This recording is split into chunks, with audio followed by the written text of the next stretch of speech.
Nous sommes le mercredi 5 septembre 2018, 19h à Cotonou. Bienvenue à la grande session de l'information sur Esaü TV. À 2 semaines de la rentrée, les préparatifs vont bon train à tous les niveaux. Les activités de pré-rentrée au cours secondaire dans cette édition. Des usagers en attente à la mairie de Cotonou et dans ses annexes des arrondissements, faute de termes pour leur délivrer les actes demandés. Des citoyens dubitatifs s'interrogent. Bientôt, un derby ouest-africain oppose les écureuils du Bénin aux éperviers footballeurs. Les préparatifs se poursuivent sous ce vent d'interpellation des anciens dirigeants du football béninois.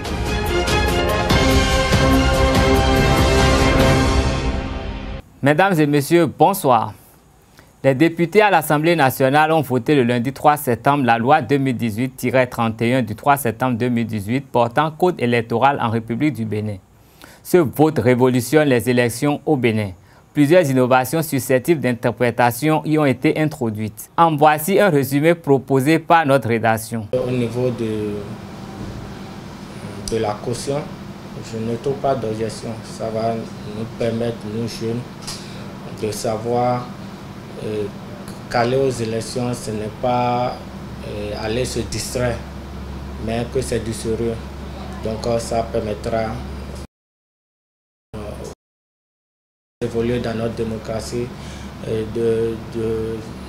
d'ancrer dans nos habitudes la cotisation. On en arrivera même à amener les gens à aller aux primaires, et de ces primaires-là sortira un meilleur et tout le monde cotisera pour ce meilleur parce que c'est lui qui a été tiré du grand groupe. Au fait, pour moi, c'est un avis favorable. Le nouveau code électoral nous permettra désormais d'avoir les grands regroupements. On n'aura plus accès à des partis régionaux ni des mini-partis. Donc ça permettra à chaque citoyen de choisir son bord. Pour l'élection législative, maintenant, la caution est à 249 millions. Les 249 millions, c'est tout un ensemble, c'est à partager parmi 83 titulaires et 83 suppléants. Donc ce n'est pas une seule personne qui ira déposer. Au fait, c'est un regroupement. Dans un regroupement, c'est les cotisations. Et ça va faire qu'on n'aura pas, une seule personne n'aura pas le pouvoir sur les autres. Par exemple, avant des partis, c'est un Richard seulement qui a son parti, c'est lui qui s'impose. Maintenant, comme il s'agit de 200 et quelques millions maintenant, on va, au moins si c'est 1000 francs, toi tu dois cotiser. Si tu cotises 1000 francs, ça veut dire que tu t'imposes désormais, tu as aussi ton droit de veto, tu dois parler. Donc, au fait, c'est pour encourager les regroupements, pour ne pas avoir les multipartismes dont nous avons. En tant que jeune, il faut faire l'état des lieux. Quand les gens viennent en politique et vont aux élections, ils supposent que bon, c'est un jeu de plaisir. Il faut aller se chercher et voir si au moins sa famille considère que vous existez. Ce qui n'est pas bien pour la nation. Parce que au-delà de tout, vous allez à une élection, vous allez représenter toute une nation. Et quand vous représentez toute une nation, c'est du sérieux. C'est par rapport au travail que vous faites sur le terrain. Vous ne restez pas sans savoir qu'il existe des partis politiques qui positionnent des personnes que les peuples, les populations même ne connaissent ni d'Adam ni d'Ève. Et c'est compliqué. Ça veut dire qu'on vote souvent pour des partis, des logos ou des personnalités qui sont à la tête de ces partis sans même connaître qui on vote. La plupart du temps, même ceux-là qui sont sur ces listes ne résident pas dans les circonscriptions. Aujourd'hui, c'est quelque chose qu'on met en place et on dit à nous jeunes de s'organiser pour aller aux élections. Ça nous sert réellement. Au fait, quand tu es jeune et tu tiens vraiment pour ta candidature, tu te bats. Ce n'est pas quelque chose, il faut aller se distraire.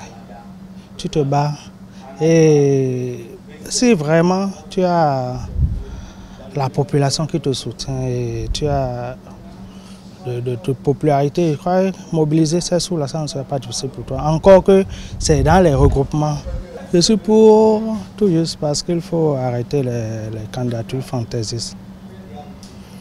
Et les grands regroupements, c'est quelque chose qu'il faut réellement pour ce pays. C'est d'encourager le chef de l'État, le président Patrice Talon, de continuer sur ces réformes. On a besoin surtout de ces réformes-là. Il faut qu'il continue. Moi, je l'encourage quand même à continuer. J'encourage les députés qui ont voté, je les encourage, je leur dis félicitations. Sinon, trop c'est trop. Il faut qu'on arrête un jour. le président est encouragé pour tout ce qu'il est en train de faire. Les usagers de la mairie de Cotonou ont du mal à se faire délivrer les actes dont ils ont besoin. Le personnel des arrondissements les renvoie vers le tribunal, l'arrondissement de Godomé ou à une date ultérieure en raison du déficit de timbres. Une situation due au conflit d'attribution entre la préfecture et la mairie. Quelques usagers rencontrés sur ces lieux expriment leur désarroi. Jacqueline Alavo, Elie Afouda et Christian Thomaï maintenant pour le constat. J'ai amené plutôt mon acte de naissance pour une légalisation. Au retour, et les gens de la mairie m'ont dit qu'ils n'ont pas de thème, qu'il y a un manque de thème, ça fait depuis quelques temps. Donc, d'y aller à la mairie de Godomé pour aller faire ma légalisation. Depuis lundi, j'ai été à la mairie déposer mon acte de naissance pour pouvoir faire la légalisation, mais ils disent qu'il n'y a pas de timbre. Et même aujourd'hui, j'ai été pour voir et ils redisent encore la même chose en disant que c'est demain les thèmes seront disponibles. Moi-même, je ne connais pas la raison. Par exemple, depuis le matin, moi je suis parti pour déposer mes dossiers. Ça n'a pas marché parce qu'il n'y a pas de thème. Aujourd'hui, ce mercredi, je suis allé à la mairie pour faire une déclaration. Ils ont dit qu'il n'y a pas de thème. Comment se fait-il qu'une grande mairie de Cotonou, on n'a pas un thème dans une mairie? On sera encore obligé d'aller dans notre mairie pour avoir un thème. Ce n'est pas possible. Nous demandons au gouvernement de nous aider à trouver ce thème-là. Bientôt la rentrée. À une douzaine de jours de cette échéance, les écoles, collèges et lycées s'apprêtent pour accueillir les apprenants. Un tour au collège d'enseignement scolaire de Sainte-Rita nous permet de constater le niveau de préparation des responsables dans la perspective de la rentrée du 17 septembre prochain. Une réalisation signée Karine Aouvo et Jefté Hungé. Concernant les préparatifs de la rentrée 2018-2019, nous avons commencé par l'emploi du temps, puisque ça fait partie des attributions du censorat. C'est le censorat qui conçoit les emplois du temps. Et c'est ce à quoi nous nous attelons. Nous avons commencé depuis, il y a de cela 4 jours. Nous avons d'abord nettoyé le tableau. On a essayé, avec l'aide des collègues, puisque le travail de censorat, c'est un travail assez difficile. Seul, on ne peut pas le faire. Donc, on se fait aider des collègues. Tout comme je vous l'ai dit tout à l'heure, l'équipe n'est pas encore mise en place. Certains viendront. Quand ils vont arriver, nous allons continuer ce qu'on avait entamé. Donc, pour le moment, ce qu'il nous reste à faire, il nous reste à attribuer les classes aux collègues. Nous allons alors suivre le travail fait par les AE, puisque ce sont les AE qui nous ont aidés. Tel doit garder telle promotion. Par exemple, si nous prenons un collègue IS, on nous dit qu'il doit garder la 3e. Maintenant, au niveau de nos 3e, nous avons les 3e littéraires, les 3e scientifiques. Donc, il revient au censorat de dire, c'est tel qui doit garder une 3e scientifique et tel collègue doit garder une 3e littéraire. Nous tenons compte des diplômes et des compétences de tout un chacun.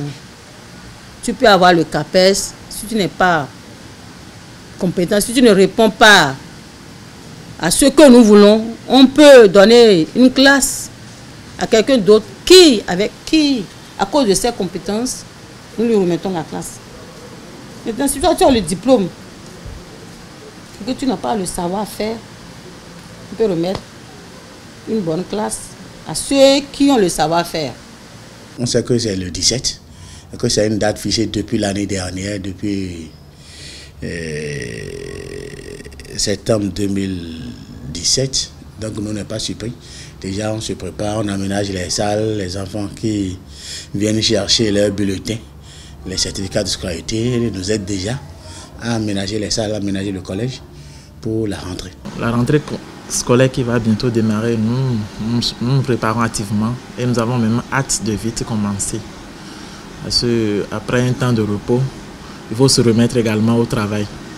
Vu les résultats de l'année passée, nous voulions nous mettre rapidement au travail pour mieux faire, pour avoir un bon résultat cette année, bien cette rentrée qui va pour la fin de la rentrée prochaine. Rares sont ces femmes qui sortent sans une petite touche de maquillage. Plus qu'une habitude, le maquillage est incontournable chez certaines femmes car elle relève la beauté. Comment en profiter au mieux sans gommage? Élément de réponse dans ce reportage signé Anita Marcos, Christian Thomas maintenant. Ils sont de plus en plus incontournables pour les sorties ou autres manifestations du week-end au Bénin. Les maquilleurs et maquilleuses sont sollicités pour révéler la beauté des femmes. Une façon de mettre en valeur leur beauté naturelle, qu'elle soit noire, claire ou bronzée. Le maquillage, comme nous le savons, c'est ajouter un plus à notre beauté naturelle. Donc c'est juste pour ressortir ce que notre beauté, la beauté de la femme, c'est ressortir la beauté de la femme, une petite touche de plus pour égayer son visage. C'est une manière de ressortir la beauté, même si c'est vrai que la beauté est intérieure, c'est une manière de ressortir la beauté de la femme.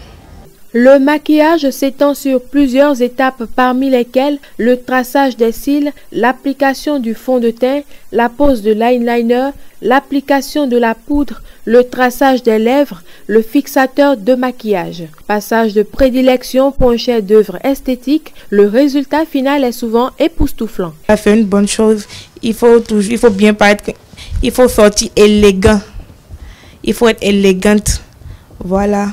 N'est pas maquilleur qui veut mais qui peut. Une nuance qui ramène vers la réalité selon laquelle le maquillage devient un métier de plus en plus pratiqué, sauf qu'il est conseillé de confier son visage à des mains expertes, c'est-à-dire à des professionnels. Ce qu'il faut ne pas oublier, c'est que c'est le visage des femmes. Donc il ne faut pas utiliser n'importe quel produit parce que ça pourrait mettre en danger la vie de certaines personnes. Elles peuvent être allergiques à certains produits. Donc, pour celles qui sont passionnées, qu'elles fassent au moins quelques recherches. Attention, parce que j'ai déjà eu des clientes qui sont venues vers moi se plaindre d'allergies, de dartres suite à un maquillage. Même avec les fards à paupières du marché, elles ont des dartres sur les paupières, tout ça, donc de faire attention. Chacun sur ton programme maquilleuse, elles font des trucs sur le visage, mais quand tu vois, ce n'est pas du tout agréable à voir. Ce n'est pas du tout ça. Donc, si c'est vraiment, d'autres le font parce qu'il y a de l'argent dedans et non pas passion.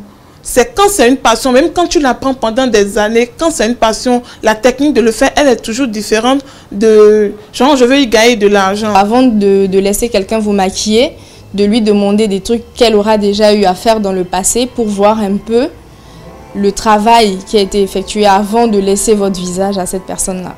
La beauté est naturelle, certes, mais savoir la valoriser revient à avoir recours à certaines méthodes, dont celle du maquillage actuellement en vogue. En tout état de cause, il est recommandé de savoir distinguer le bon maquilleur du faux pour conserver un beau visage. En passeport, l'équipe nationale senior de football du Bénin continue d'affûter ses armes dans le cadre de son déplacement sur Lomé pour y affronter le Togo. Au troisième jour du stage ce mercredi, les écureuils ont effectué 2 séances d'entraînement à huis clos sur les installations du stade général Mathieu Kérékou de Cotonou. Selon une source proche de l'équipe, tous les joueurs convoqués par le sélectionneur Michel Dissuet, à l'exception de Emmanuel Umoru blessé, ont pris part aux séances. Demain, Stéphane Sesséon et ses coéquipiers vont poursuivre la mise tactique de l'équipe loin des regards du public. Mais avant, Michael Poté, Khaled Adénon, 2 cadres de la sélection, plantent le décor de ce derby ouest-africain. Déjà, moi, physiquement, oui, mentalement, je me sens bien. Et là, je suis arrivé hier soir, là, je vois que tout le monde a le moral pour aborder ce match capital contre le Togo. Donc, je pense que tout le monde a le moral, tout le monde est en bonne santé. Et je pense qu'on va rester là-dessus pour essayer de faire un bon résultat au Togo, même si ça va être compliqué, mais bon, avec le montage de tout le monde et la forme de tout le monde, on va essayer de faire un bon résultat au Togo. Ouais. Personnellement, pour moi, ce sera la première fois que je vais les affronter, mais maintenant, voilà, en Afrique, on connaît le Togo, mais vous savez, maintenant, plus ça va, moins il y a de logique, on va dire, dans le foot. Les petits peuvent battre les gros et inversement. Donc voilà, maintenant, je ne sais pas dans quelle catégorie on va nous mettre, mais en tout cas, nous, en ce qui nous concerne, c'est qu'on va se concentrer sur nous. On ne va pas penser à l'adversaire. Et je sais que juste en se concentrant sur nous, déjà on a le potentiel pour vraiment faire quelque chose d'intéressant ce dimanche-là. Non, moi personnellement, je n'ai pas de plan en tête. De toute façon, comme je l'ai dit tout à l'heure, il n'y a pas que moi sur le terrain. On est 11 sur le terrain et après on est 2 dans le groupe. Donc du coup, chacun va chacun va amener sa manière de jouer et puis chacun va amener son expérience. Même que ce soit avec les jeunes, tout ça, chacun va amener son expérience et puis moi aussi je vais amener mon expérience et tout ce que j'ai appris pendant que je joue au foot. Donc, et j'espère que ça va servir au groupe. Et puis on va essayer de ramener un bon résultat du Togo. Ouais. On ne sait pas encore, on verra dimanche. Après, comme je vous ai dit, il n'y a pas forcément de logique. Certes, on s'est retrouvé que maintenant, mais personnellement, on l'a prouvé par le passé que ça a pu être aussi de temps en temps un avantage. Heureusement ou malheureusement, c'est comme ça. Maintenant, tout ce qui s'est passé en arrière, s'est passé en arrière. Aujourd'hui, on est là. Et si ça va suffire seulement, on vous dira ça dimanche après le match. Mais en tout cas, on ne pense pas à ce qui s'est passé et on va essayer de mettre le maximum d'ingrédients pour essayer de faire le meilleur match possible. Et ça, par contre, je sais qu'on va tout faire pour. On joue le même poste, mais au match, c'est pas dit qu'on se croise. Mais non, voilà, c'est comme il a dit Khaled, c'est tout un groupe. C'est un groupe. On ne va pas se concentrer sur un joueur en particulier. On va se concentrer sur nous-mêmes d'abord. On est le premier adversaire, c'est nous-mêmes. Et après, voilà, le Togo, c'est le Togo, nous, c'est nous, et on va se concentrer sur nous. Comme je dis, c'est plus important. Non, ça me fait plaisir. C'est vrai que ça me fait plaisir. Déjà, d'un côté professionnel, sur le terrain, c'est vraiment quelqu'un que j'apprécie beaucoup. En dehors du terrain aussi, certes, mais ça a une saveur un peu particulière parce que ça a été le premier entraîneur à me lancer dans le monde pro, on va dire. Donc voilà, maintenant, voilà, tout ce qui s'est passé avant, c'est un nouveau départ, un nouveau challenge. Et essayer de rééditer ce qu'on a fait en 2008, ça serait vraiment bien. Voilà. Loin des stades, le feuilleton Écureuil Cadet Gate se poursuit. Après l'ouverture d'une enquête dans le parquet de Cotonou lundi, l'ancien président de la Fédération béninoise de football, Anjorin Moucharafou, a été interpellé hier à Porto Novo et placé en garde à vue à la direction centrale de la police judiciaire à Agblangandan. D'autres personnes impliquées dans la gestion de l'équipe ont été écoutées par les officiers de la police judiciaire ce jour. Toujours dans le dossier de la disqualification de l'équipe nationale cadette, l'actuel président de la Fédération béninoise de football, Mathurin Deschacus, a suspendu tout le personnel de la fédération le temps que les responsabilités soient situées. Cette situation est pour certains une opportunité pour assainir le milieu. Oui, mais c'est important hein, de revoir un peu comment ça se passe au niveau des centres de formation, au niveau des structures de formation, comment ça se passe la progression des joueurs. Si vous n'êtes pas sûr d'avoir des joueurs qui ont l'âge requis, ça ne vaut pas la peine. Moi, je pense qu'il faut éviter de tricher. Ce n'est pas bien qu'on se révèle comme de gros tricheurs et qu'on ne soit pas sérieux dans la formation. J'estime qu'il faut faire des efforts, assainir le milieu maintenant, quitte à couper la tête à certains en griffe, quitte à prendre des décisions fortes et à sanctionner durement. On acceptera, les fautifs accepteront, je crois. Et donc il faut aller faire les enquêtes sur le plan administratif également, puisqu'il y a une plainte qui est déposée contre INS devant le tribunal de première instance de Cotonou, voir un peu les fautifs et puis tirer les conclusions. Avant qu'on réunisse tout le monde, qu'on assainisse le milieu, il faut aussi un peu de justice dans ce qu'on fait. Sans la justice, on ne peut pas avancer. Donc moi, j'estime qu'il faut donc, mettre les mises en cause devant leurs responsabilités et leur montrer que le Bénin ne peut pas se révéler comme être un État de tricheurs et donc il faut éviter ça. C'est le comité exécutif sorti, pour ne pas dire sortant, qui est responsable. Ce nouveau comité exécutif n'a pas géré cette situation-là. C'est l'ancien comité exécutif qui a géré. Je crois qu'ils seront appelés à se prononcer, chacun, pour ceux qui se sont investis dans cette entreprise-là. Et les responsabilités doivent être dégagés pour qu'on sache qui a fait quoi. On ne peut pas mettre sous la responsabilité du vent ce qui s'est passé. Parce que ce qui s'est passé est suffisamment grave. Et cela nous invite désormais à reconsidérer la question des centres de formation, à leur donner plus de moyens. Quand il dit moyens, il ne parle pas d'argent. Parce qu'on dit moyens en Afrique, on dit argent. Ce n'est pas que de l'argent, mais c'est de l'encadrement qu'il faut. Il faut les encadrer, il faut les amener à comprendre que les choses ont changé. Parce que ce qui a véritablement changé, c'est que la CAF n'a pas le passé, je crois, je peux être démenti si je me trompe, jamais fait un test IRM à la veille d'un match d'une équipe de catégorie d'âge. La CAF s'en tient toujours au résultat des tests issus des centres qu'il a certifiés un peu partout en Afrique. Donc les nôtres, la délégation béninoise, ne s'attendait pas du tout à ce qu'il y ait un test à la veille du match, que ce soit fait par la CAF et sur place. Vous voyez? Donc les nôtres s'attendaient à ce que les résultats issus du centre certifié par la CAF soient les résultats considérés par la CAF. Donc on a été pris par surprise et voilà, le poteau rose est découvert. C'est dommage, mais à quelque chose de malheur. Bon, ce nouveau comité, ayant reçu cette patate chaude-là, est contraint de reprendre tout le travail à zéro pour ce qui est de la collaboration avec les centres de formation, parce que le Bénin ne peut pas ne pas être représenté dans les catégories d'âge. Loin des tribunaux du ping-pong pour boucler cette édition. Les pongistes africains croisent actuellement les raquettes à Port-Louis en Île-Maurice dans le cadre du championnat d'Afrique homme de tennis de table 2018. Le Bénin est représenté par son champion en titre, Monde Oladele. Quelques jours avant son départ pour Port-Louis, le numéro 1 de la balle blanche béninois, récemment de retour d'un stade de 2 ans en Chine, a confié ses ambitions à nos reporters. Going to African Championship this time around, I was a little bit happy because it has been a long time, you know. Because if you go to a championship, you have aim to play, to participate, to represent your country, to have a good behavior first, then to play a match, to have a fair play, and to try your best to win at least all your matches. You may be lose, you can win, but at least to represent your country, to play, to participate, and to win. That is the last point, and to win. But to represent your country good, to represent your country as a person, as a whole country, as a Benin, to represent it as a player, as a fair play in the game. So, lucky for me, I'm just back from China très heureux years, but to go and study, de participer à cette compétition parce qu'il revient de la Chine. But still, I'm in Il est China, parti faire 2 ans, un an pour étudier, un an pour la pratique, en tant que joueur, en tant qu'entraîneur. Donc, il part confiant là-bas pour gagner. So, no problem about that. Cette page sport met fin à cette édition. Merci de rester fidèle à Exayo TV. Un seul réflexe, www.exayotv.com.